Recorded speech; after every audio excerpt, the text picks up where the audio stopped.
सबसे पहले हम ये समझें सम्यक दर्शन की पात्रता किसकी है। सम्यक दर्शन कौन प्राप्त कर सकता है। सम्यक दर्शन प्राप्त करने के लिए हमें भव्यत्व संज्ञा का होना आवश्यक है। जिसके पास भव्य है जो जीव, वो ही सम्यक दृष्टि बन सकता है। अब भव्य कौन है, कैसे पहचानेंगे भव्य कौन है? जिसके अंदर रत्नत्रय को व्यक्त करने का उपादान मौजूद है। जो रत्नत्रय को व्यक्त कर सकता है वो भव्य है, और जो रत्नत्रय को व्यक्त नहीं कर सकता वो अभव्य है। समझ में आया ना? अब जो भव्य जीव है, भव्य जीव अनादि काल से संसार में परिभ्रमण करता हुआ कर्मों के बंध निर्बंधन की क्रिया में लगा हुआ है। लेकिन संवर के साथ जो कर्म निर्जरा होगी वो निर्जरा मायने रखती है, और संवर के साथ निर्जरा नहीं है, उस निर्जरा का कोई भी महत्व नहीं है। सबसे पहला सोपान है सम्यक दर्शन। सम्यक दर्शन का तात्पर्य है कि समीचीन श्रद्धान मेरे अंतरंग में जब बन जाएगा तो वो सम्यकदर्शी बनेगा। समीचीन श्रद्धान कब बनेगा? जब मिथ्यात्व का द्रव्य का या तो क्षय उपशम होगा या क्षय होगा, या उपशम या क्षय। किसका? मिथ्यात्व के द्रव्य का। वो कैसे होगा? मिथ्यात्व के द्रव्य को उपशम, क्षय उपशम और क्षय करने के लिए अनादि मिथ्या दृष्टि जीव, जिसने अभी तक सम्यक दर्शन नहीं किया है, ऐसा अनादि मिथ्या दृष्टि जीव क्षय उपशम लब्धि, विशुद्धि लब्धि, देशना लब्धि, उसके बाद प्रायोगिक लब्धि तक आकर के अपने आप को तैयार करता है। क्षयोपशम लब्धि के माध्यम से विशुद्धि लब्धि को प्राप्त करता है, और विशुद्धि लब्धि के माध्यम से देशना लब्धि को प्राप्त करता है। देशना लब्धि का तात्पर्य है कि 6 द्रव्य 9 पदार्थों के उपदेश का सुलाभ प्राप्त करके उसको धारणा में बना लेना। धारणा मतलब श्रद्धान में, उसे कभी विस्मृत नहीं होने देना। विशुद्धि लब्धि। अब जो विशुद्धि लब्धि धारणा बन गई आपकी कि भाई पाप है, पुण्य है, जल शीतल है, अग्नि उष्ण है, पता लग गया। ये किससे पता लगा? विशुद्धि लब्धि से, देशना लब्धि से। किससे पता लगा? देशना से। हमें ये प्राप्त हुआ, आचार्यों से उपदेश प्राप्त हुआ कि ये पाप है, ये पुण्य है, ये हे है, और ये उपादेय है। पता लगा। अब इसमें हमारी जो जागृति हुई, समीचीन श्रद्धा बनी धीरे धीरे कि भैया जल तो शीतल होता है, जल उष्ण स्वभाव का नहीं है। सबके स्वभाव अपने अलग अलग है ना? ये श्रद्धा बन गई ना। अब मान के चलो, अब उस जल को हमने अग्नि के ऊपर रख दिया तो कहा कि भाई नहीं, जल तो उष्ण है, तुम कहते हो जल शीतल है। अब 2 बातें हो गई, जल उष्ण है या शीतल है।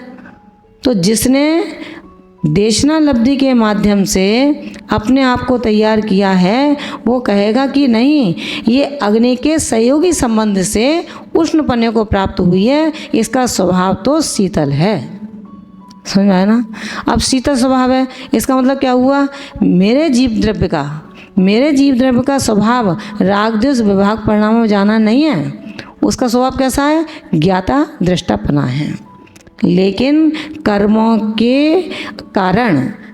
की बंद अवस्था के कारण ये जीव भी शुद्ध बन सकता है, लेकिन कर्मों के कारण ये विवाह परिणति में अशुद्ध बना हुआ है। ठीक है ना? इसके बाद में वही अनादि मिथ्या दृष्टि जीव अपने परिणामों को इतना विशुद्ध बनाने की कोशिश करता है, कसायों की अत्यंत मंदता करता है। बुद्धिपूर्वक करेगा, निमित्त मिलेंगे फिर भी करेगा, निमित्त में संतोष रखेगा। कैसे रखेगा संतोष? यशोधर मुनराज के गले में सर्प डाल दिया, संतोष रखा। 500 मुनि राजा दंडक ने घानी में पेल दिए, संतोष रखा, है ना। और ये कौन से मुनि थे, कनक कुमार मुनिराज, उनकी पूरी खाल उधेड़ दी, संतोष रखा। सुकुमार सुकौशल मुनिराज, संतोष रखा। गजकुमार मुनिराज सिगड़ी जला दी, संतोष रखा।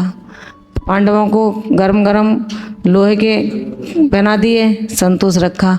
संतोष किसने रखा? सम्यक दृष्टि आत्मा ने।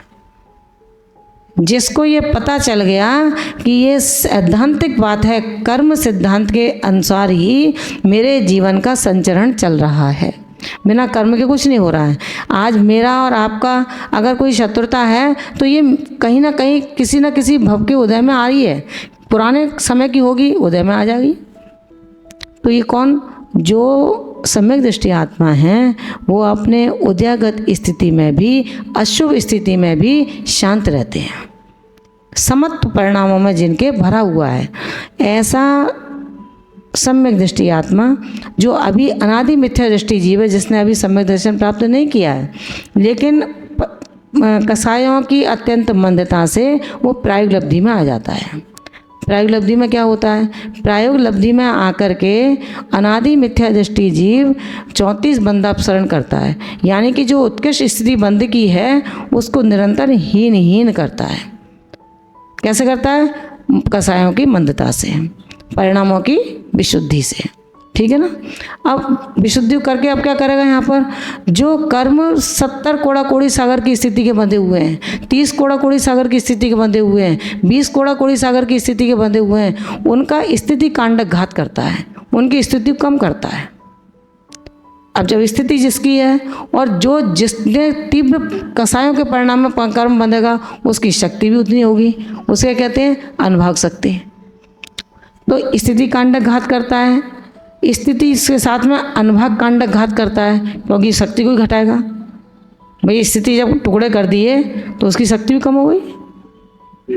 भाई एक हरी मिर्ची है, हरी मिर्ची पूरी साबुत खा लो, उससे जीभ जितनी जलेगी, और टुकड़ा करके एक छोटा सा खा लिया, अंश तो उसमें है सारे, लेकिन उसमें कम तीखापन लगेगा, है ना।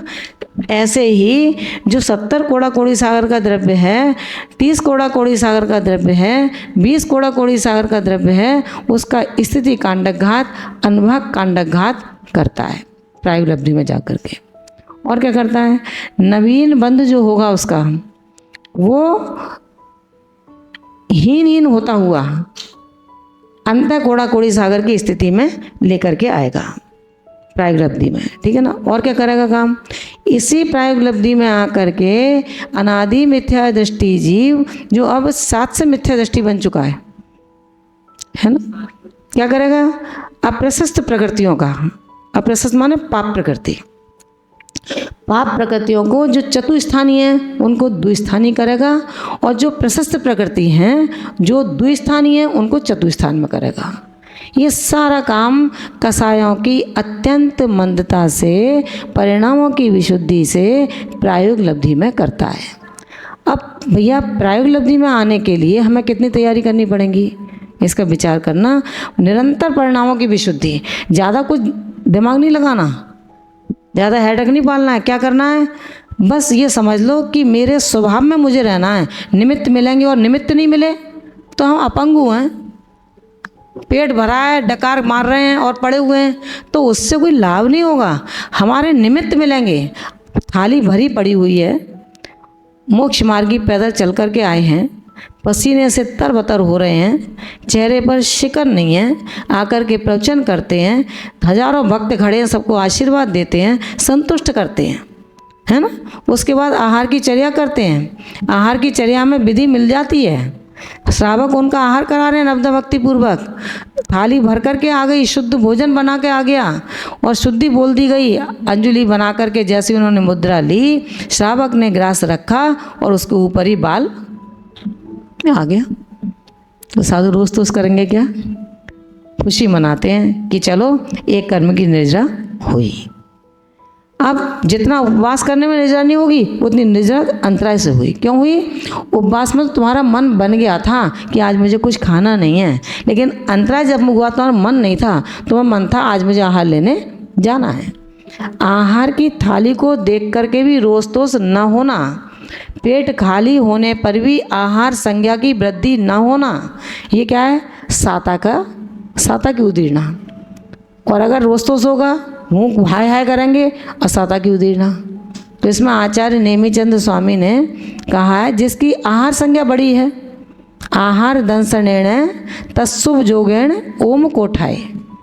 आहार संज्ञा के बड़ी वृद्धि होने पर और तत्सुभ जोगेण उसमें उपयोग देने पर, मतलब भूख तो लग रही हो और आहार संज्ञा की चर्चा, बात चल रही हो आहार की, उतने में कोई थाली भी आगे लगकर किसी दूसरे की, उसको देख लिया। तत्सुभ जोगेण ओम कोठाए, पेट के खाली होने पर, और सादा सुदीर्णाए, असाता की उदीर्णा होने पर आहार संज्ञा होती है। समझ में आया ना? तो इसका तात्पर्य क्या हुआ कि ऐसे निमित्त मिलने पर भी एक साधक अपने परिणामों से विचलित नहीं होता, वहाँ पर उसकी निर्जरा है। ठीक है। अब निर्जरा के बाद क्या हुआ? अब निर्जरा हो गई उसकी। ऐसा वो साधक प्रायोग लब्धि में परिणामों की विशुद्धि के माध्यम से निमित्तों के मिलने पर भी किंचित चलायमान नहीं हो रहा है। अवर्णवाद हो रहा है, उसका निंदा कर रहे हैं लोग, जो नहीं है उसकी बातें कर रहे हैं, लेकिन फिर भी खुश है। बोले भाई ये मेरा कुछ नहीं बिगाड़ रहे, मैंने जो किया है उसका भुगतान मुझे ही करना पड़ेगा, है ना। तो ऐसा साधक प्रायोग लब्धि में आकर के परिणामों की विशुद्धि के माध्यम से अब 7 प्रकृतियों का, कौन सी 7 प्रकृति? अनंतानबंदी की 4 और दर्शन मुनि की 3 प्रकृति, 5 का ही करेगा अनादि मिथ्या दृष्टि, तो मिथ्यात्व के द्रव्य का और 4 अनंतानबंदी का। इन 5 प्रकृतियों का यहाँ पर उपशम कर लेता है। उपशम करने के बाद में ये सम्यक दृष्टि, उपशम सम्यक दृष्टि बन गया। ठीक है ना। अब जो उपशम सम्यक दृष्टि बना, अब सम्यक दृष्टि का तात्पर्य क्या है? रतनगढ़ साहब का आचार्य पढ़ा क्या? नहीं पढ़ा, पढ़ो, बेसिक पढ़ाई पढ़नी पड़ेगी। अब रतनगढ़ साहब के बारे में क्या कहा है? सम्यक दर्शन शुद्धा संसार शरीर भोग निर्विणय पंचगुरु चरण शरणों दार्शनिक तत्वपथ गृहा। क्या कहा? सम्यक दर्शन शुद्धा, जो सम्यक दर्शन से शुद्ध है, यानी कि छायिक सम्यक दृष्टि। सम्यक दर्शन शुद्ध, छायिक सम्यक दृष्टि। सम्यक दर्शन शुद्ध संसार शरीर भोग निर्विणा, संसार शरीर और भोगों से जो रहित है, संसार में नहीं है वो, संसार में रह करके भी संसार से अतीत है उसका संसार। हाँ, जैसे भरत चक्रवर्ती जलते हैं भिन्न कमल है, समझ में आई ना। ऐसे ही इन्होंने क्या कहा? संसार शरीर भोग निर्विणा, संसार शरीर भोगों से रहित पंचगुरु चरण शरणों, जो पंचगुरु की चरण की शरण को प्राप्त है, वो दर्शन प्रतिमाधारी कहलाया जाता है। अब दर्शन प्रतिमा किसे कहते हैं? 11 प्रतिमा होती है ना, मालूम है? अब 11 प्रतिमा का नाम याद करना पहले, है ना। प्लेटफॉर्म तैयार करना पड़ेगा। तो 11 प्रतिमा: दर्शन प्रतिमा, व्रत प्रतिमा, सामायिक प्रतिमा, प्रोषदोभास प्रतिमा, सचित त्याग प्रतिमा, रात्रि भोजन त्याग प्रतिमा, ब्रह्मचर्य प्रतिमा, आरंभ प्रतिमा, परिग्रह प्रतिमा, अनुमति त्याग प्रतिमा और उद्दिष्ट त्याग प्रतिमा। ये 11 प्रतिमाएँ हैं। और इसको एक उसमें हम अगर पढ़ना चाहें, श्रावक के दर्जे जो होते हैं, ये दर्जों को प्राप्त करने वाला ही इन प्रतिमाओं को ग्रहण कौन करेगा? सम्यक दृष्टि। क्योंकि दर्शन प्रतिमा, आप कोई आपसे पूछे दर्शन प्रतिमा किसे कहते हैं, क्या कहोगे? दर्शन बिना दर्शन के। अनेक विद्वानों से हम मिले, विद्वानों ने जब पूछा हमने उनसे दर्शन प्रतिमा किसे कहते हैं, तो बड़ी सहजता से उत्तर मिलता है कि अच्छे से दर्शन करना दर्शन प्रतिमा कहलाती है। जबकि उत्तर ये नहीं है। सम्यक दर्शन शुद्धा, सम्यक अपने दर्शन को शुद्ध करना। दर्शन क्या है यहाँ पर? दर्शन से देखना नहीं है यहाँ पर, यहाँ दर्शन से श्रद्धा से मतलब है। आपकी श्रद्धा क्या है? दर्शन प्रतिमा श्रद्धा। श्रद्धा कैसी है?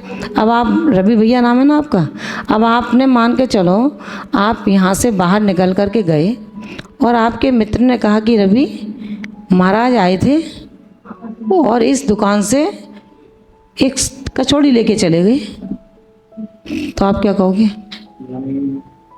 देख लिया आपने, हाँ भाई कुछ तो है हाथ में, अब क्या करोगे आप? खास श्रद्धा होगी तभी तो नहीं मानोगे, और नहीं हुई खास श्रद्धा तो मान जाओगे। हाँ, यही दृढ़ श्रद्धान है, यही श्रद्धा को समीचीन करना है। दिगंबर साधु यदि होंगे तो वो ऐसा करेंगे ही नहीं। हमारी अमिट श्रद्धा होनी चाहिए, ये श्रद्धा है हमारी। कुछ भी सुन लें, कुछ भी कर लें, श्रद्धा। आचार्य समंत भद्र स्वामी थे, शरीर में आदि व्याधि हुई, रोग हुआ, उन्होंने कहा गुरु महाराज समाधि दे दो। उसने नहीं, अभी तो तुमसे धर्म की बहुत प्रभावना होनी है, आप अपने रोग का निदान करो। निदान किया। देखने वाले जो चर्म चक्षु से देख रहे थे उनको दिख रहा था कि समंत भद्र तो भ्रष्ट हो गए, है ना, लेकिन उनके श्रद्धा में कहीं कमी नहीं आई थी। कुंद कुंद स्वामी ने कहा है, चारित्र से पतित आत्मा संसार से तिर सकता है, लेकिन जिसका श्रद्धा नहीं खत्म हो गया हो वो संसार से डूबेगा। संसार में कभी संसार में से तिर नहीं सकता, उत्तीर्ण नहीं हो सकता है। तो आचार्य समंत भद्र स्वामी बेशक बाहर से हमें दिख रहे थे कि इन्होंने मुनि वेश को त्याग कर दिया है, लेकिन अंदर में वो मुनि से भी बढ़कर के थे। उनकी श्रद्धान बहुत ज़बरदस्त था, इसीलिए उनके श्रद्धान का ये नतीजा निकला कि शिव पिंडी फट गई और चंदा पर वो प्रकट हो गए। नहीं तो किसी की ताकत है क्या ऐसा करने की? तो हमारा श्रद्धान कैसा चाहिए? समीचीन। एक श्रद्धान का छोटा सा दृष्टांत मैं आपको देती हूँ, क्योंकि समय दर्शन भी चर्चा करेंगे आज। जब श्रेणिक राजा थे, उनकी श्रद्धान इतना अकाट्य था कि सौधर्म की सभा में उनकी बात चल रही थी कि मध्यलोक के राजा ग्रही के राजा का श्रद्धान अटूट है, जिसे कोई भी चलायमान नहीं कर सकता। जब देवों ने सुना तो दो कौतूहल स्वभाव वाले देव बोले चलो परीक्षा करने चलते हैं। मध्यलोक में आ गए। कितनी देर लगती देवों को आने में? आ गए और आकर के तालाब के किनारे दो देव बैठ गए। देव बैठ गए। समय उपरांत राजा श्रेणिक अपने राज मंदिर से निकल के राज दरबार में जा रहे थे, तो उन्होंने देखा दिगंबर मुनराज सरोवर के किनारे बैठे हैं। उन्होंने उनको नमोस्तु निवेदित किया, महाराज ने आशीर्वाद दे दिया। लेकिन श्रेणिक का ध्यान गया कि महाराज कर क्या रहे हैं सरोवर पर बैठ कर के? सरोवर में मछलियों को उठाते हैं और कमंडल में डाल लेते हैं, मछली को उठाते हैं कमंडल में डाल लेते हैं। बार बार का क्रम ये चल रहा था, मछलियाँ भर रहे थे। श्रेणिक महाराज ने कहा कि हे भगवान, आप दिगंबर मुद्रा के धारी हैं, आप ये क्या कर रहे हैं? तो उन्होंने कहा कि राजन, मैं मछलियों को बीन रहा हूँ। क्या कर रहे हैं? मछलियों को बीन रहा हूँ, इकट्ठा कर रहा हूँ। बोले क्यों? बोले देखो सरोवर के उस छोर पर एक आरिका बैठी है, उसको दोहला हुआ है। दोहला कब होता है? प्रेगनेंसी पे होता है। राजा श्रेणिक ने बोले आरिका को दोहला हुआ है, उसके लिए मछली बीन रहे हैं आप। अब अपन क्या करेंगे उसमें? ऐसे मुनि आरिका मिल जाए अभी आपको तो क्या करोगे आप? व्हाट्सअप फोटो खींचो इनके, फोटो खींचो इनका, और जो मजबूत संस्था उसे फ़ोन करो। गाड़ी लेके आए, कपड़े लाए, इन्हें पहनाए और इसे भगाए यहाँ से। यही करेंगे ना अपन। लेकिन राजा श्रेणिक आपसे ज़्यादा बलवान थे, उनके पास सत्ता ज़्यादा थी, उन्होंने ऐसा काम नहीं किया। उन्होंने क्या काम किया? उन्होंने कहा भगवान नमोस्तु, नमोस्तु भगवान, आइए मेरे राजभवन को पवित्र कीजिए। आपके चरण मेरे राज मंदिर में पड़ेंगे तो मेरा राज मंदिर पवित्र हो जाएगा। महाराज उठ के चल देते हैं, आरिका चल देती है, राजा श्रेणिक चल देते हैं। राज मंदिर में पहुंचते हैं तो राजा श्रेणिक उनके चरणों का प्रक्षालन करते हैं, नवदा और पूजन करते हैं अष्टद्रव्य से, नवदा भक्ति पूर्वक आहार देते हैं। आहार कराने के बाद उनको एक कमरे में बिठाते हैं, कमरा बंद करते हैं और निवेदन करते हैं कि हे मुनराज, आप इस पद पर हैं, आपने ऐसा कार्य क्यों किया? आप इस पद पर हैं, आपने ऐसा कार्य क्यों किया? मुनिराज और आर्यिका दोनों अपने रूप में आ जाते हैं, जो देव बनकर के आए थे परीक्षा लेने, और राजा श्रेणिक के चरणों लौट जाते हैं कि राजा श्रेणिक, तुम्हारे बारे में हमारे इंद्र सौधर्म ने जो कहा था वो सत्य ही तो निकला है कि आपकी श्रद्धा को कोई चलायमान नहीं कर सकता। हमने ऐसा काम कर लिया, फिर भी आपको इतनी श्रद्धा रही, आपने नवधा भक्ति पूर्वक हमें आहार दिया है, हमारा पाद प्रक्षालन किया है, और क्या किया है? एकांत में बैठा करके हमसे प्रश्न किया है कि तुमने ऐसा क्यों किया। ये क्या है? ये है अटल श्रद्धान। अटल श्रद्धान। हमारा श्रद्धान कैसा होना चाहिए? इदमेवे दृश्यमेवे तत्त्वं नान्यं चान्यथा इत्यकंपाय सांभोवत् सन्मार्गे संशया रुचि। समझ में आया ना? जो जैसा है वैसा है, उसमें कहीं भीतराग भगवान मेरे कैसे हैं, ऐसे हैं, इस प्रकार है, अन्य प्रकार नहीं हैं और अन्यथा नहीं हो सकते। ये श्रद्धान किसका होता है? सम्यक दृष्टि का। निसंकित अंग को यहाँ बताया गया है कि तलवार के टुकड़े टुकड़े हो जाएं, लेकिन तलवार पर जो पानी होता है, धार होती है, उसका पैनापन टुकड़े टुकड़े होने पर भी जाता नहीं है। ऐसा ही अटल श्रद्धानी प्राण जा सकते हैं, लेकिन उसका श्रद्धान नहीं जा सकता। ज्ञान नहीं है तो कोई परेशानी नहीं है, लेकिन श्रद्धान अटल होना चाहिए। तो सम्यक दर्शन का तात्पर्य है 25 मल दोष हमारे छूटने चाहिए। सम्यक दर्शन तभी होगा, अगर एक भी अंग नहीं है तो हम सर्वांग नहीं कहलाएंगे। सर्वांग सुंदरता नहीं है। शरीर के 8 अंगों में एक अंग नहीं है तो सर्वांग नहीं है हम, और सम्यक दर्शन के 8 अंगों में से एक अंग की कमी है तो हम सम्यक दृष्टि नहीं है। चौराहे पर खड़े होकर के केवल श्रुत संग धर्म देव का अवर्णवाद करना, ये सम्यक दृष्टि का कार्य नहीं है।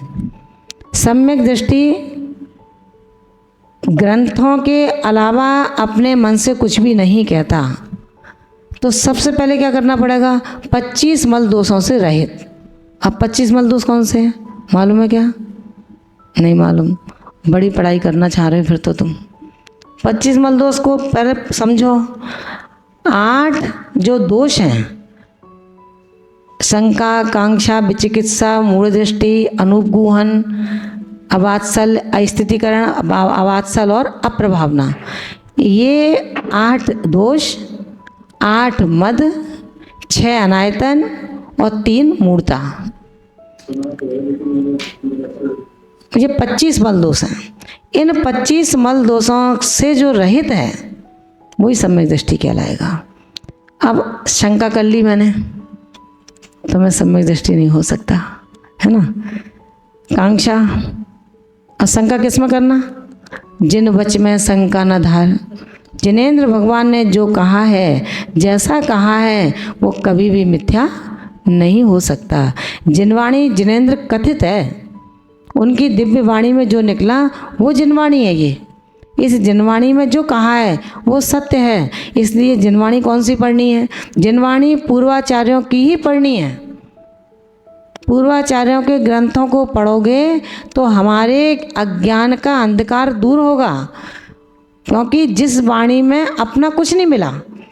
पंडित दौलत राम जी को पढ़ो तो वो भी ये कहते हैं, पे कुछ कही पे कछु कही कहूँ मुनिय था। जो मुनियों ने पूर्वाचार्यों ने कहा है उसको ही कहूँगा, अपने मन से कुछ नहीं कहा, है ना। तो जहाँ प्रामाणिकता हो, जहाँ पर पूर्वाचार्यों ने प्रमाण दिया हो कि मेरा कुछ नहीं है, शुद्ध केवली ने जो कहा है, केवली ने जो कहा है, उसको ही मैं यहाँ पर कहता हूँ। ऐसे ग्रंथों का पठन पाठन हमें करना चाहिए। और कितना भी लोग कुछ कह जाए तुमसे, लेकिन दिगंबरत्व कभी कलंकित नहीं होता है। अब आपके यहाँ महाराज आए, माता जी आए, अपने अज्ञानता से बांट दिया उनको हमने। ये महाराज मेरे हैं, ये महाराज तुम्हारे हैं, ये माता जी मेरी हैं, ये माता जी तुम्हारी हैं। तुमने अपने समाज को बांटा, अपने परिवार को बांटा, मोक्ष मार्ग को भी बांट लिया। तो ये क्या है? शंका दोष है, निसंकित अंग नहीं है। जब तक 8 दोष रहेंगे तब तक सम्यक दृष्टि नहीं होगा। कांक्षा क्या है?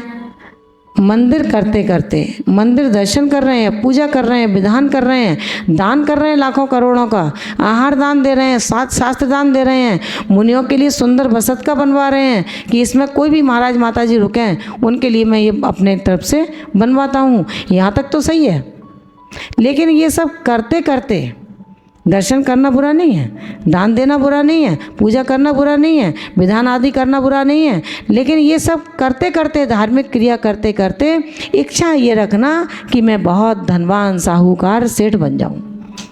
सांसारिक भोगों की इच्छा को करना धर्म क्रिया करते करते, ये कांक्षा दोष है। मेरी प्रशंसा करो, मेरी कार्य हाँ, कांक्षा, इच्छा रखना, प्रशंसा की इच्छा रखना, यश सम्मान मान की इच्छा रखना, धर्म करते करते जो सांसारिक भोगों की इच्छा रखता है वो कांक्षा दोष कहलाता है। ठीक है। विचिकित्सा दोष क्या है?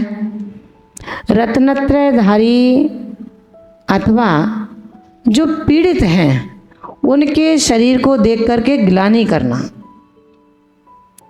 अब बुजुर्ग साधु कोई हैं, उल्टी दस्त हो रहे हैं, कफ निकल रहा है, आँखों से भी मल निकल रहा है, कान से भी मल निकल रहा है, दांतों से भी मल निकल रहा है, अपन उसमें ग्लानि करें, ग्लानि करेंगे तो ये हमारा विचिकित्सा दोष बनेगा, और हम ग्लानि नहीं करेंगे तो निर्विचिकित्सा अंग बनेगा। मुनि कोई आप आहार दे रहे हैं, खड़े हुए हैं और खड़े खड़े आपने आहार दिया, अच्छे से आहार लिया उन्होंने, हंस हंस के आहार ले रहे हैं, जो दे रहे हो सो आहार ले रहे हैं, किंचित भी जिसके मन में मुख पर मलिनता नहीं है, और एकदम उनको उल्टी हो गई, और ऐसी उल्टी हुई तुम्हारे ऊपर आप आ गई पूरी।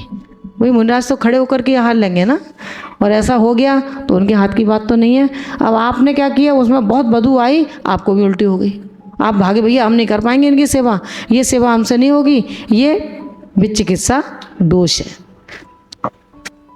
और उल्टी हो गई, दस्त हो गए, आपने कहा महाराज कोई बात नहीं है, मैं आपकी सब सेवा करूँगा, आप बिल्कुल परेशान मत होना, ये निर्विचिकित्सा अंग है। रत्नत्रयधारी के शरीर को देख करके ग्लानि न होना, ये निर्विचिकित्सा अंग कहलाता है, जो कि निर्विचिकित्सा सम्यक दर्शन को पूर्ण करता है। ठीक है ना। इसके बाद कौन सा आएगा? उपगूहन। उपगूहन अंग क्या कहता है? मूढ़ दृष्टि। मूढ़ दृष्टि, मूढ़ दृष्टि दोष। मूढ़ दृष्टि दोष क्या है भाई? 7 द्रव्य होते हैं या नहीं होते, 7 तत्व होते हैं या नहीं होते, द्रव्य 6 होते हैं या 5 होते हैं, पदार्थ 7 होते हैं या 10 होते हैं, ये संशयात्मक दृष्टि रखना, उस पर श्रद्धा नहीं करना, तत्वों को तत्व नहीं समझना। समझ में आई ना? ये क्या है? मूढ़त्वपना, मूढ़पना है, अज्ञानपना है। अज्ञान, और जो समीचीन श्रद्धा कर लेता है कि नहीं द्रव्य 6 ही होते हैं, तत्व 7 ही होते हैं, पदार्थ 9 ही होते हैं, जहाँ पर अमिट श्रद्धान हो गया कि नहीं, तीर्थंकर महावीर ने कहा है पंचम काल के अंत तक चतुर्विध संग इस धरती पर मौजूद रहेगा। तो कितनी भी आपदाएं आ जाएं, कितनी भी संकट आ जाएं, कितनी भी दुनिया में परेशानी आ जाएं, भगवान महावीर की वाणी कभी भी मिथ्या नहीं होगी। चतुर्विध संग पंचम काल के अंत तक मौजूद रहेगा, इसमें कोई हेरा फेरी नहीं होगी। ये अटल श्रद्धान, समझ में आए ना? सम्यक दर्शन ज्ञान चारित्राणी मोक्ष मार्ग है। सम्यक दर्शन, सम्यक ज्ञान और सम्यक चारित्र की एकता ही मोक्ष का मार्ग है। इसमें मित्र ने कहा कि नहीं भैया, सम्यक ज्ञान होना चाहिए और सम्यक दर्शन होना चाहिए, चारित्र की कोई जरूरत नहीं है, हैं? तो संभव है क्या? नहीं है ना। जो कहता है संभव नहीं है वो अमूढ़ दृष्टि गुण वाला है, और जो कहता है हाँ चारित्र की क्या जरूरत है, कौन से मुनि होते हैं? पंचम काल में मुनि हो ही नहीं सकते हैं, पंचम काल में मुनि की चर्या ही नहीं है, सब द्रव्य लिंगी हैं, कोई भावलिंगी नहीं होते। तो ये मूढ़ दृष्टि की बात होगी, अमूढ़ दृष्टि की बात नहीं हो सकती। क्यों? द्रव्यलिंग और भावलिंग आज पंचम काल में कोई भी देखने वाला नहीं है। द्रव्यलिंग बाहर से दिख रहा है, मुनराज है, लेकिन भावलिंग कौन किसके भाव पहचान सकता है? कुंद कुंद स्वामी ने रेणसार की तीसरी कारका में लिखा है, मत मत मत शुद्ध राण बलेण दो सच्छदम बोल दे जिणो दिठम जो सो होद कुदिट्ठी ना होत जिण मग लग रबो। मत ज्ञान श्रुति ज्ञान के बल पर, क्योंकि अब वर्तमान में दो ही ज्ञान है सबके पास, चाहे वो मुनराज हो, चाहे वो श्रावक हो, चाहे वो आर्यिका हो, और चाहे वो विद्वान हो, और चाहे वो अन्य कोई हो। सबके पास कितने ज्ञान है? दो ही ज्ञान है ना। तो इस मत ज्ञान और श्रुति ज्ञान के बल पर जो मन में आए सो कहे। तो उन्होंने कहा ये मन के अंट संट बोलना, ये जिन धर्म पर लगे हुए श्रद्धालु के साधक के शब्द नहीं हो सकते। जो मति श्रुति ज्ञान के बल पर मन में आए सो कहे, वो उसी समय से कुदृष्टि हो जाता है, मिथ्या दृष्टि हो जाता है। इसलिए जो ये कहें कि नहीं, सम्यक दर्शन और सम्यक ज्ञान यही मोक्ष का मार्ग है वर्तमान में, चारित्र की कोई ज़रूरत नहीं है। क्योंकि कोई मुनि अपने भावलिंगी है नहीं, किसी को मोक्ष जाना नहीं है, तो क्योंकि अभी पंचम काल में मोक्ष होगा नहीं। तो उन्होंने कहा है आचार्य कुंद कुंद स्वामी ने कि भैया मोक्ष नहीं होगा, ये सत्य बात है। मोक्ष का दरवाज़ा बंद है, लेकिन मोक्ष मार्ग चालू है। चलते रहो, चलते रहो, चलते रहो, चलते रहोगे तो एक दिन मोक्ष भी खुल जाएगा। अब अपन क्या कहते हैं कि जो ये कहते हैं कि मोक्ष पंचम काल में होता ही नहीं है, जब मोक्ष नहीं होता तो मुनि कहाँ से होंगे? और मुनि हैं तो ये तो भावलिंगी मुनि नहीं है, द्रव्यलिंगी मिथ्या दृष्टि है। तो भैया आपने देखा है क्या? 12वां गुण स्थान छदमस्त गुण स्थान है, छदमस्तों का गुण स्थान है। हम तो 12वें पहुँचे भी नहीं हैं, मुनराज 6ठे 7वें तक पहुँचे हैं, आर्यिका 5वें तक ही पहुँची है। तो कौन निर्णय कर सकता है भावलिंगी कौन है? अपने समीचीन श्रद्धा से जितने भी मुनराज आज धरती पर भ्रमण कर रहे हैं वो सभी भावलिंगी हैं।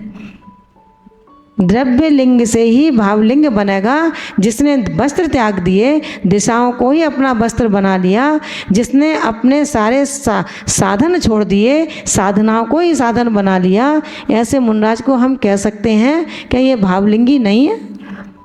और वो कैसे भी हों, लेकिन हमारी दृष्टि में वो भावलिंगी ही मुनिराज हैं। उनके पीछे कमंडल के साथ उनके पास जो समीचीन रत्नत्रय है वो हमारे लिए वंदनीय है। हमें उसे नमस्कार करना है, हमें उसके प्रति अपनी नवदा भक्ति करनी है, उनके प्रति हमें सारे कर्तव्य करने हैं। उसके बाद में मूढ़ दृष्टि का जो दोष होगा वो हमारा समाप्त होगा और अमूढ़ दृष्टि अंग में हम पहुंच जाएंगे। इसके बाद अनुपगुहन। अनुपगुहन क्या है? जो अपनी दबाता है और दूसरों की उछालता है, जो साबुत को फाड़ता है, ये अनुपगुहन वाला करेगा। भाई जिसका छेद हो रहा है कपड़े में उसे सिल दो, ये तो कामयाबी है ना। और तुमने लिया फाड़ दिया तो ये तो कोई काम नहीं किया। कैंची बनने का काम, चाकू का काम अनुपगुहन दोष वाला करता है और सुई का काम उपगुहन अंग वाला करता है। तो क्या करना है इसमें? दबाना। मान के चलो अपने बेटे से कोई गलत काम हो जाए तो अपन बाहर कहते हैं चौराहे पे आकर, क्या मेरे बेटे ने मेरे पॉकेट से पैसे निकाले, कहते हैं क्या? नहीं कहते ना, बात दबा देते हैं। सम्यक दृष्टि आत्मा प्राणी मात्र को अपना समझता है। क्यों? उसने अनादिकाल से कौन सा ऐसा जन्म धारण नहीं किया, कौन सा ऐसा संबंध उसका किस जीव से नहीं हो पाया। सब जीव से उसके सारे संबंध हो चुके हैं, सारे जीव उसके अपने होते हैं और वो उन सब प्राणी मात्र का होता है। इसलिए वो अपनी दृष्टि में समत्व रखता है, अपनी दृष्टि में समदर्शीपना रखता है। इसलिए क्या करता है? गुणी जनों की जो भी बात है जो अपने से छोटे हैं, धन से रहित हैं, ज्ञान में अल्प हैं, ऐसे जितने भी हों, बुद्धजन हों, कोई भी हों, उन सब की अगर कोई गलत बात है तो उसको दबा देता है। कैसे दबाता है? जिनेंद्र सेठ थे ना, उन्होंने चुल्लक जी को रख दिया था मंदिर में, भाई आप मंदिर में रुकना, मैं थोड़े दिन के लिए यात्रा पे जा रहा हूँ। चुल्लक जी रुक गए थे, चाहते थे वो तो मैं कैसे भी मंदिर में जाऊँ। उन्होंने छत्र ले लिया और भागने लगे। जिस धर्मशाला में वो सेठ रुके थे उसी धर्मशाला में वो भी चुल्लक जी चले गए। पीछे सेवक चले गए चोर चोर चोर चोर चिल्लाते हुए। जैसे ही उन्होंने सुना, वो उन्होंने दरवाज़ा खोला अपने कमरे का, बाहर निकल के आए। उन्होंने कहा ये सेठ, ये चुल्लक जी हैं, ये तो मैं मंदिर में छोड़ के आया था इनको। उन्होंने क्या कहा कि ये चुल्लक जी हैं, ये छत्र लेकर के आए हैं, मेरे सिपाही चोर चोर चिल्ला रहे हैं। तो उन्होंने कहा रुक जाओ, खबरदार, जो तुमने चुल्लक जी चोर कहा, ये चोर नहीं है, ये छत्र इनसे मैंने ही मंगाया है। क्या कहा? ये छत्र मैंने ही मंगाया है। क्या किया उन्होंने? उपगोहन कर दिया, दबा दी बात को। क्यों दबा दी? उन्होंने अगर नहीं दबाऊंगा तो चुल्लक वेश बदनाम हो जाएगा। कौन चुल्लकों पर विश्वास रखेगा कि चुल्लक भी ऐसा कर सकते हैं?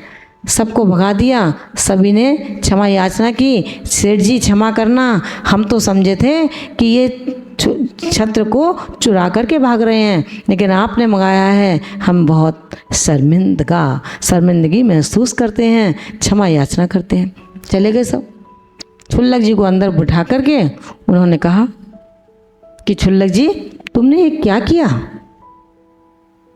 तुमने चुल्लक वेश में छत्र को चुरा लिया, ये चुल्लक वेश बदनाम हो जाएगा, दुनिया में चुल्लकों को कोई स्थान नहीं देगा।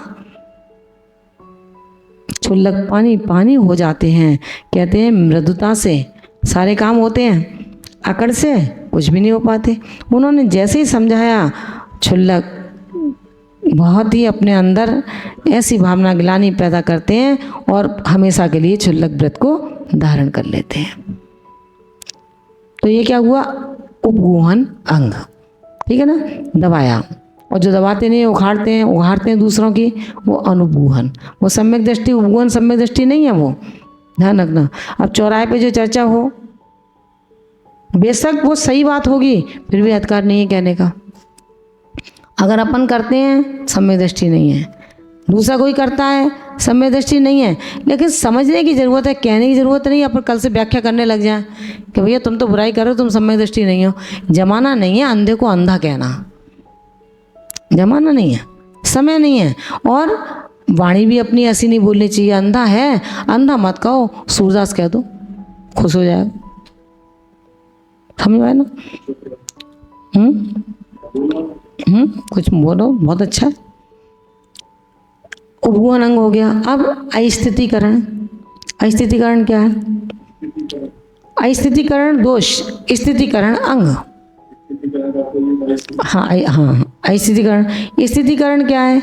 जो रत्नत्रयधारी व्रती कभी अपने पद से कर्मोदय के कारण अगर डिगते हुए से प्रतीत हों तो उन्हें पुनः उसी में स्थापन करना। सुना ना? तो ये क्या हुआ? ये स्थितीकरण अंग है। और अगर हम इससे उल्टा कर दें अपन, भाई वैराग्य हुआ किसी को और वो जाने लगा साधु के पास, तो अपन क्या, अरे कहाँ जा रहे हो? हमने सब देखे साधु कैसे होते हैं, लड़ते रहते हैं आपस में, परिग्रह रखते हैं, हर समय मांगते रहते हैं। अरे भाई, परिग्रह रखते हैं, मांगते हैं, लड़ते हैं, गलती करते हैं ना वो, तो तुम बनो ऐसे कि तुम ऐसे उदाहरण बन जाओ कि तुम ऐसा कुछ मत करना।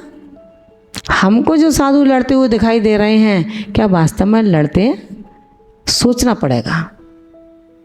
अगर आज गुरु पढ़ाई कराते हैं शिष्यों को, तो जब शिष्य नहीं पढ़ता तो जोर से भी बोलते हैं, तो वो लड़ाई दिखती है श्रावक को। समझ में आई ना? श्रावक साधु कोई सामान नहीं रखता अपने पास, वो जो भी ग्रंथ रखे हैं वो ग्रंथ पढ़ने के पढ़ाने के लिए रखता है। बाकी जो सामग्री है वो तो संघ में जितने श्रावक रहते हैं वो उनके लिए संभालते हैं। लेकिन नाम क्या होता है? अरे अमुक महाराज, अमुक माता के पास बहुत गाड़ियाँ हैं, 4-4 गाड़ी साथ चल रही हैं। अब वो गाड़ी किसके लिए चल रही है? साधु बैठा क्या उस गाड़ी में? बैठ के गया क्या? पैदल पैदल चलता है। उसके शरीर में कोई अच्छे कपड़े पहने के गाड़ियों में से निकाल के? नहीं पहने। कुछ अच्छा खाया निकाल करके? नहीं खाया। ये गाड़ी किसके लिए है? जो साथ में चल रहे हैं उनकी व्यवस्था भी वो लेकर के चलते हैं। तो ये विवेक किसका है? ये सम्यक दृष्टि आत्मा अगर इस तरह का विचार करता है, दूसरों को चलायमान न करना, दूसरों की श्रद्धा को समाप्त न करना, यह है स्थितिकरण अंग। अगर कोई कर्मोदय से विचलित होता भी है, कहता भी है कि भैया हम तो संग से अलग होंगे, सम्यक दृष्टि आत्मा उसे समझाएगा कि नहीं, एकल विहारी होना ठीक नहीं है, हमें एकल विहारी नहीं होना चाहिए, क्योंकि आगम की आज्ञा नहीं है। समझे? एकल विहारी कौन है? क्षुल्लक और मुनि भी साथ साथ रहते हैं तो भी वो एकल विहारी है। समलिंगी ही एकल विहारी नहीं है। एक माताजी, एक आर्यिका और एक ब्रह्मचारिणी, एक आर्यिका और एक क्षुल्लका, तो भी एकल विहारी है वो। दो आर्यिकाएं होंगी, उसके बाद कितनी भी ब्रह्मचारिणी हो, कितनी भी क्षुल्लका हो, वो कोई दिक्कत नहीं है, संग है फिर वो उसका। लेकिन ऐसी एक मुनि और एक क्षुल्लक जी, एक मुनि और ब्रह्मचारी जी अगर साथ में रहते हैं तो वो एकल विहारी ही कहे जाएंगे। हाँ, तो एकल विहारी नहीं है, दो क्षुल्लकाएं हैं तो समलिंगी चाहिए। मूलाचार में इसका बहुत अच्छा वर्णन दिया है। हमें एकल विहारी नहीं होना चाहिए। एकल विहारी का आदेश यदि किसी रूप में दिया गया है तो जो अंगधारी हैं, वृद्ध हैं, ज्ञान में अच्छे वृद्ध हैं, उनके लिए जरूर बात आई है। लेकिन पंचम काल में कोई अंगधारी है ही नहीं, किसका इतना ज्ञान है ही नहीं। तो इसलिए पंचम काल में तो मूलाचार में कहा है कि मेरा जो कोई शत्रु भी हो वो भी कभी एकल विहारी न बने।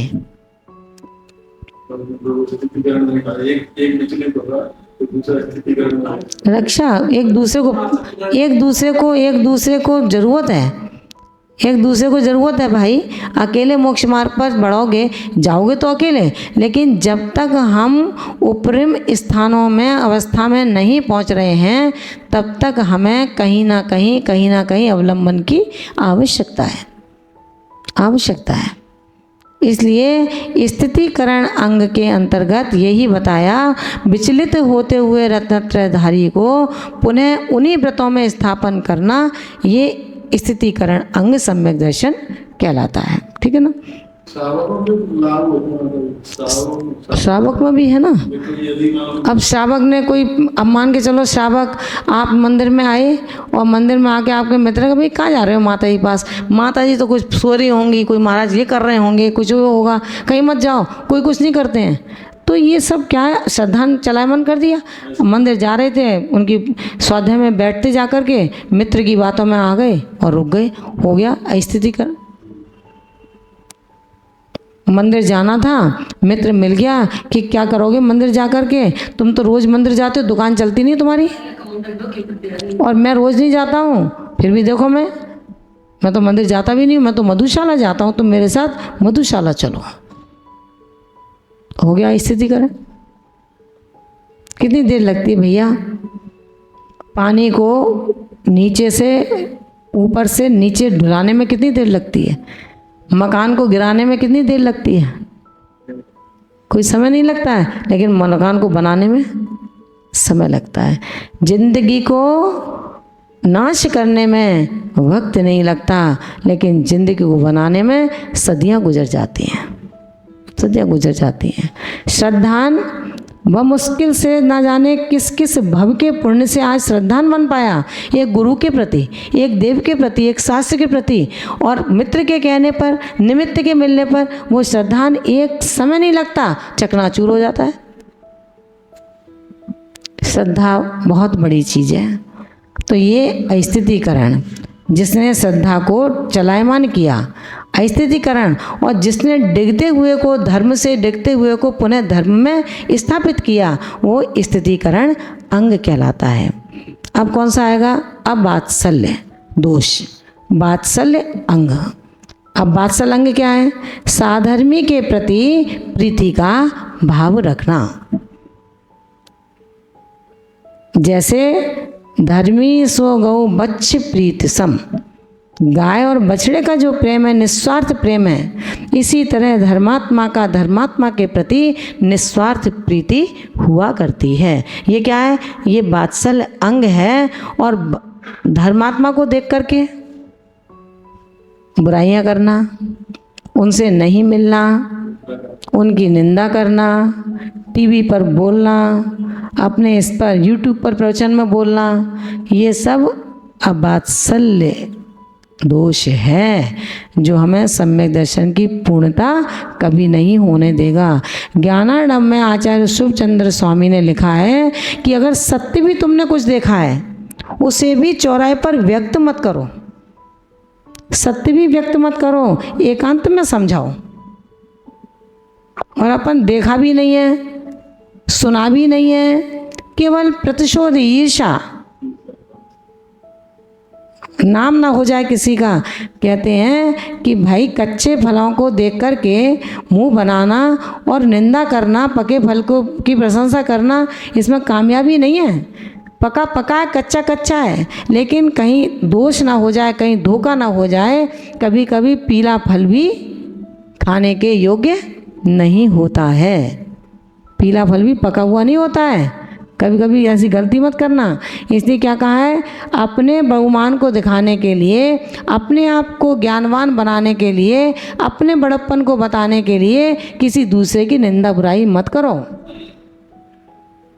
किसी दूसरे की निंदा बुराई मत करो। समुद्र बड़ा है, नदी को छोटा मत बताओ। दुनिया जग जाहिर है समुद्र बड़ा होता है। अब ये कहना क्या नदी छोटी है ही छोटी वो तो। ये क्या है? ये अवात्सल्य की स्थितियां हैं जहाँ प्रतिशोध की भावना हो, जहाँ मन में मायाचारी हो, जहाँ मन में पापी खोटे विचार बैठे हों। ये सब कैसे हैं? अवात्सल्य की स्थितियों को पैदा करते हैं। क्योंकि मनमुटाव होगा, बैर भाव होंगे, प्रतिशोध की भावना होगी, दगाबाज की वंचक प्रवृत्ति होगी, तो क्या वात्सल बनेगा? वात्सल कब बनता है? बाहर भीतर एक मेक हो, बाहर भीतर एक मेक हो, चाहे कहीं भी हो, चारों तरफ से जहाँ से भी खाएं मिठास हो, वो अंगूर कहलाता है। जहाँ से भी खाएं वहाँ से मीठापन मिले, स्वाद मिले, वो लड्डू कहलाता है। समझ में आई ना? और जहाँ से खाएं वहाँ दांत तोड़े, उस लड्डू कहेंगे क्या? कहीं भी सुने, कहीं भी जाएं, हर तरफ से एक ही बात आए, भाई अमुक व्यक्ति बहुत अच्छा है। जो व्यक्ति कहे वो व्यक्ति बहुत अच्छा है, तो बहुत सरल है और बहुत निस्वार्थ भाव से सेवा करता है। दृष्टि में सत्यता जिसके अंदर झलकती है, जो आए वही कहे, जो आए वो कहे, तो भाई अपने आप श्रद्धान बनेगा। वास्तव में व्यक्ति कामयाब है। और अपन मुंह से कहते रहे मैं राजा हरिश्चंद्र हूँ, मैं बिल्कुल चाकू बांधता हूँ अपने। कौन था वो? सत्यघोष चाकू बांधता था। क्यों बांधता चाकू? झूठ बोलूँगा जीभ काट लूँगा। तो ऐसा सत्यघोष माना जाएगा क्या? अपने मुंह से हम कुछ भी अपने आप को परमात्मा मानते रहें, इससे क्या होता है? लेकिन जब तक परमात्मा का मन का टैग हमें परमात्मा नहीं बना सकता, परमात्मा बनने के लिए मुझे परमात्मा जैसी प्रवृत्ति करनी पड़ेगी। समझ में आया ना? तो ये क्या हुआ? अवात्सल।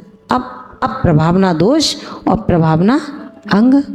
अब कहीं कहीं क्या होता है? विद्वान मिलते हैं तो गले मिलते हैं, आंखों से आंसू निकलने लगते हैं। मुनराज मिलते हैं, आंखों से आंसू टप टप करने लगते हैं। कोई साधु आपस में मिलते हैं, टप टप, अरे आज महाराज माता जी आज बहुत दिन बाद मिले हो, गदगद हो गया मन, खुश हो गया। विद्वानों को देख कर के खुश होना, वो ही बुद्धजन है जो मुनियों को देख करके खुश हों। ये मुनि तपोधन कहाँ मिल रहे हैं आज पंचम काल में? इतनी कठिन तपश्चर्या, हीन संगनन होने पर, प्रदोष काल होने पर भी इतनी कठिन तपश्चर्या कर रहे हैं। ये कोई छोटी मोटी बात नहीं है। उनको देख करके मन में गदगदपना होना, ये वात्सल्य अंग सम्यक दृष्टि कहलाता है। समझ में आया ना? तो हमें हर किसी के प्रति, प्राणी मात्र के प्रति जब वात्सल रखेंगे, घास पर चलें तो ये दर्द हो कि मैं अपने बेटे के सीने पर चल रहा हूँ, ये दर्द होना चाहिए, क्यों? वो घास का जीव कभी बेटा बन चुका है, कभी पिता बन चुका है, कभी माँ बन चुका है, कभी पत्नी बन चुका है, कभी पति बन चुका है, कभी मित्र बन चुका है, कभी गुरु बन चुका है। वो सारी पर्यायों को धारण कर चुका है और मैं अब उसके सिर सीने के ऊपर कुचल करके चल रहा हूँ। क्यों? मेरे आँखों की ज्योति अच्छी हो जाएगी। ऐसे चल रहे हैं। अपने आँखों की ज्योति को अच्छा करने के लिए कोई भी धर्म दूसरे के सर्वनाश का आदेश नहीं देता। अब ये तो अज्ञानी आत्मा है जो परफ्यूम को लगाते हैं, और उस परफ्यूम को लगाने के लिए, शरीर को सुगंधित बनाने के लिए कितने कितने खरगोशों की आँखों को ख़त्म कर दिया जाता है, नेत्र ज्योति उनको अंधा बना दिया जाता है, तब जाकर के टेस्ट शैम्पू की टेस्टिंग होती है इसकी आपकी। अब आपके बाल मुलायम बने, सुंदर लगें, उसके लिए दूसरे को आप अंधा बनाते हो, तो अपनी आंखें मिलेंगी क्या अगली पर्याय में? विचार करना। शैम्पू का इस्तेमाल जो करते हैं उनको आंखें नहीं मिलनी आगे जाकर के। जो दूसरों के लिए गड्ढा खोदेगा उसका गड्ढा स्वयं का अपने आप ही खुलेगा, ये बिल्कुल निश्चित है। इसलिए सम्यक दर्शन के लिए हमें अपने सम्यक दर्शन को, अटूट श्रद्धान को इतना मजबूत बनाना है जिसमें 25 मल दोष नहीं होते हैं। जिसमें 25 मल दोष के अंदर बैठे हैं। आज चर्चा क्या करी हमने? 8 अंग की, 8 दोष की। कल चर्चा करेंगे 8 मद। 8 मद कैसे होते हैं, अपने पास वो हैं अथवा नहीं हैं। हम सभी को अपने जीवन में सम्यक दर्शन का मतलब है कि किसी के प्रति, चाहे पिता हो, चाहे पुत्र हो, परिवार हो, मित्र हो, पत्नी हो, हर किसी के प्रति, गुरु हो, हर किसी के प्रति विश्वास जीतना। विश्वासघाती अच्छा नहीं होता, विश्वास जीतने वाला अच्छा होता है। विश्वासघाती मन से उतर जाता है और विश्वास जीतने वाला मन में उतर जाता है। हमें मन से नहीं उतरना है, हमें मन में उतरना है। हमें दिल से नहीं उतरना है, हमें दिल में उतरना है। हमें गुरु की आँखों से गिरना नहीं है, हमें गुरु की आँखों में बसना है। यही कामयाबी ज़िंदगी की बहुत बड़ी कामयाबी होती है।